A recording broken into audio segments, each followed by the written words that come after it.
Buenas tardes, compañeros. Mi nombre es Julián Devia y vengo a hablarles sobre la teoría de la renta de David Ricardo. Bueno, partamos de lo primero. Hagamos una definición clara de qué es renta para él. Pues primero que todo, él hace una distinción muy clara en la que están las tierras que producen y las tierras que se extraen. Él en este tema nos va a hablar más que todo de lo que son las tierras productivas y no de las tierras de extracción.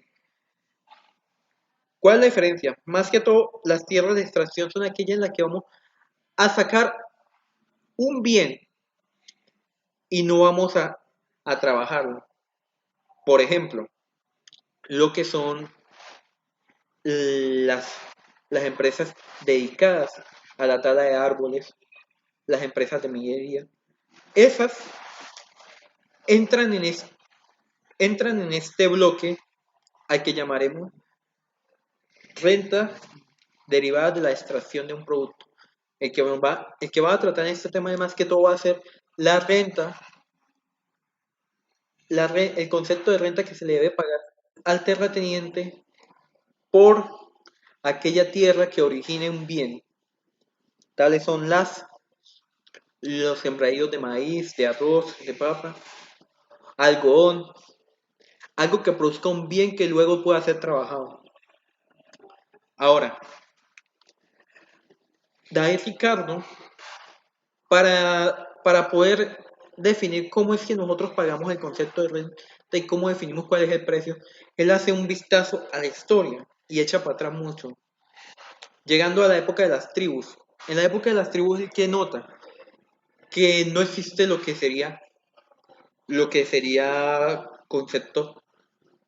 concepto de renta, no existe ese término. ¿Por qué será?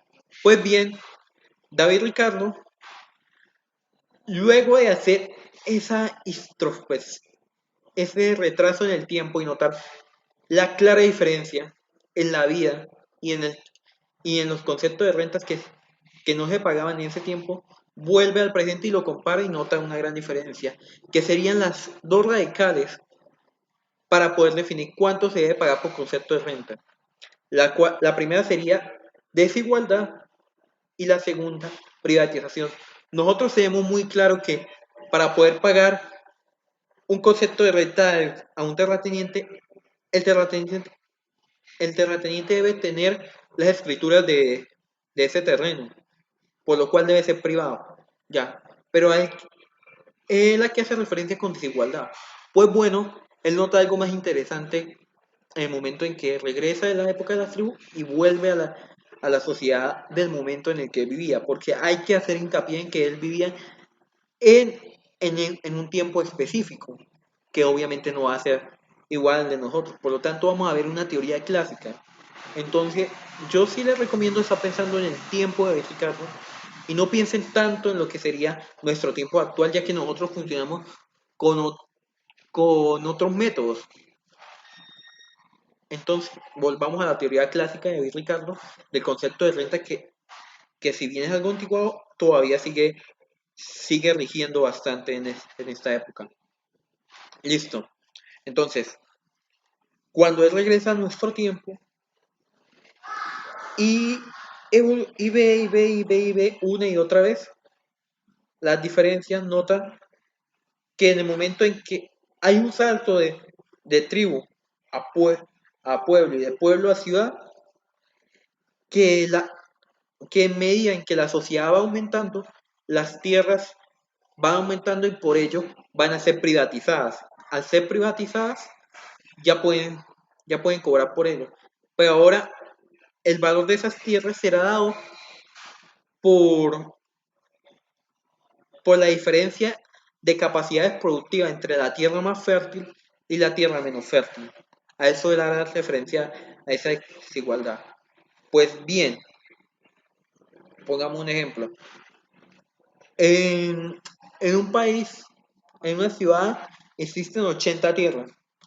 20 de ellas son productivas, altamente productivas, mientras las otras 60 van a ser menos productivas que las 80, que las 20 anteriores. Entonces, ¿qué va a pasar?